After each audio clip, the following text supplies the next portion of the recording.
Ким баш ийбесе жок кылынат. Токаевдин соңку кайрылуусунда урунтуу сөздөрдү тизмектейбиз. 7 январда Казакстандын мамлекет башчысы Касым-Жомарт Токаев кайрадан кайрылуу жасады. Видео кайрылуу ЖММК аркылуу тарап жатат. Анда айтылган урунтуу учурларды тизмектөөнү эп көрдүк. Бүт аймакка мыйзамдуулук орнотулду, бирок террористтер менчик жана мамлекеттик мүлктөргө кол салып, жарандарга карата курал колдонууда. Укук коргоо органдарына жана армияга эскертүүсүз түрдө ок атууга буйрук бердим. Чет элден бирдиктүү, ынтымактуу чечимге келгиле деген кеңештерди берип жатышат. Кандай келесоолук кылмышкерлер менен кантип сүйлөшүүлөр жүргүзүлөт?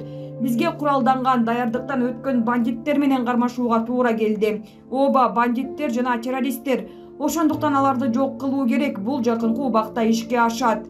Армениянын премьер-министрине, Беларустун, Кыргызстан, Тажикстандын президенттерине чын ыкласымдан ыраазычылык билдирем.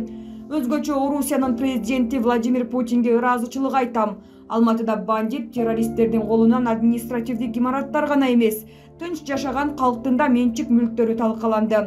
Ал жүздөгөн жарандар менен аскерлердин саламаттыгына келтирилген зыяндарчы. Каза болгондордун үй бүлө жакындарына чын жүрөгүмдөн көңүл айтам. Биздин тарыхтагы бул кара туманды биз ыкчамдык менен басып өтөөрүбүзгө шегим жок. Башкысы келечекте кайрадан ага жол бербөө керек. Менин тапшырмам менен бандиттерди жана террористтерди таап кармаганга түзүмдөр аралык комиссия түзүлдү. Алар күчөтүлгөн тартиптеги кылмыш жоопкерчилигине тартыла турганына жарандарды ишендирип кетем.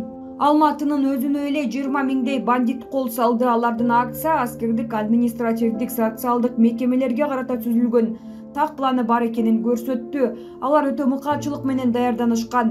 Эми жакшы жаңылык, өлкөнүн айрым аймактарында интернет иштеп баштады, бирок бул каалагандай туура эмес.